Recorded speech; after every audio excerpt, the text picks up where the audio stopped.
Now, into central and late April and into portions of May, we have seen multiple strong tornadoes touch down. A lot of them having that PDS tag, some of them even having that tornado emergency tag. We have seen a lot of back-to-back severe tornadoes over the last little bit. The last few nights, Tennessee and portions of Alabama taking a direct hit with these storms, as well as portions of Kentucky and Missouri. Multiple strong tornadoes touched down, as well as those wind gusts of up to 70 miles an hour, and even a derecho down south. But as the severe weather kind of calms down for a little bit, we're able to enjoy more of the happier things in life, as an aurora last night and into today has been seen as far south as portions of North Texas, Oklahoma, even into portions of Florida. Just to say the least, if you did not get to see it, it was absolutely beautiful, and you may have a chance to see it today as well. Let's go ahead and get right into it.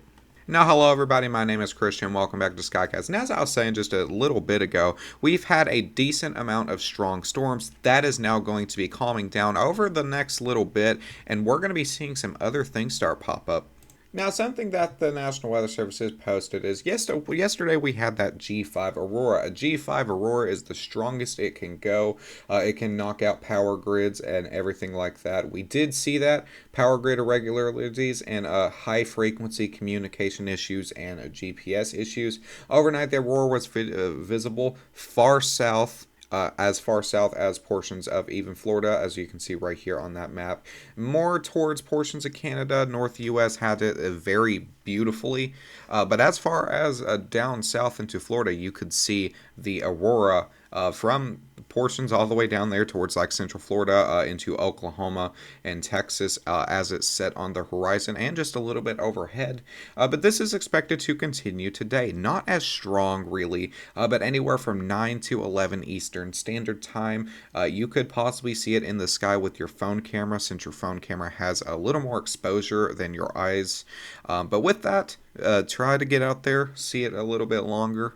Something interesting from Google, too, for the 2024 Atlantic hurricane season, which is expected to start in June. So that is also getting closer.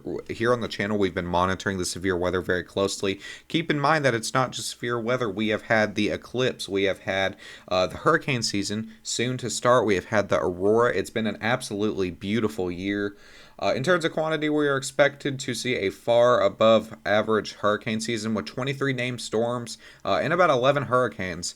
So as we continue to watch this to see if how it progresses, we could see this to be somewhat of a big event. This year has already produced above average in literally everything, so not going to be surprised if hurricanes do it as well. But as we start moving back into portions of severe weather is not over. Slight risk towards portions of Texas, marginal risk all the way into portions of New Mexico. Almost forgot the name. We also have two other marginal risks, one being up here in Minnesota, the other one being in here on the tri-state, West Virginia, Pennsylvania, Ohio. Tornado threat for this is not expected to be driven. We do have this 2%, so a possibility of a spin-up tornado down here.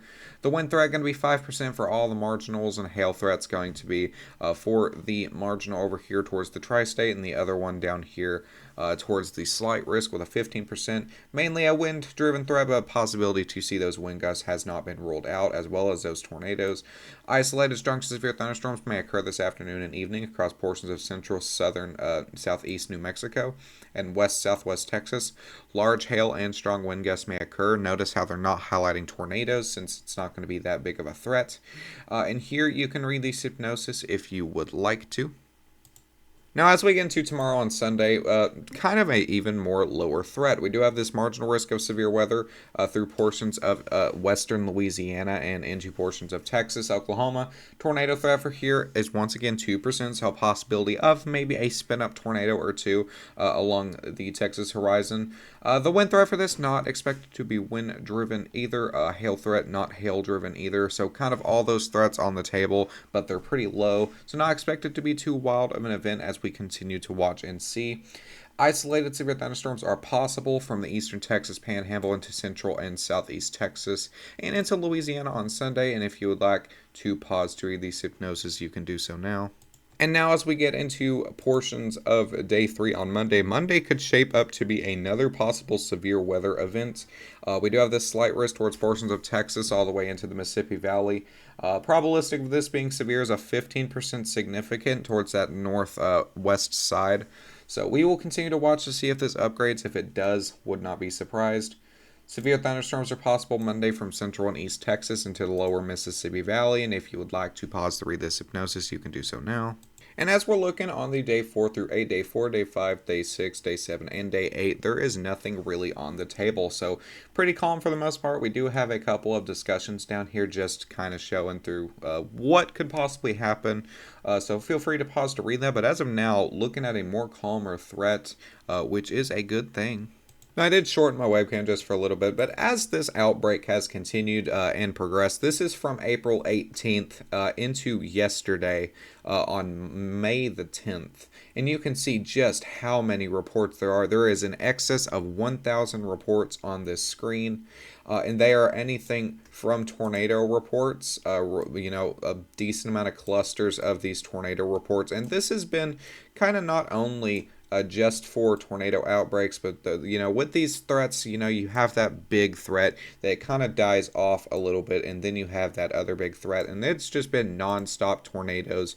Within each of these outbreaks, there has been at least one strong tornado highlighted, anywhere from Fort Stockton all the way up into portions of Omaha, into Tennessee. But main threat, the main closest threat that we have seen was down here in Tennessee, where we had this tornado east of Clarksville reported. We had this tornado emergency down here south of Nashville. And then over down here, we had another tornado emergency somewhere in that vicinity. And so it's been a very wild little bit. We also had a high risk of severe weather over here towards portions of Oklahoma. Thankfully, that did not do anything too wild, but there was a strong tornado that highlighted another tornado emergency with that. So pretty sad to see, but for the most part, all this, it is looking like it's going to start calming down and clearing up, which can be produced as a good thing. As you can see on the radar, not a single report active right now. So besides that, that's all I have for you guys today. Thank you guys so much for tuning in. For the most part, just stay safe if you're in the Warren area or the Watch area. It's going to be calmed down just a little bit. So thank you guys so much for watching. Thanks for choosing Skycast, and I'll see you guys in the next one.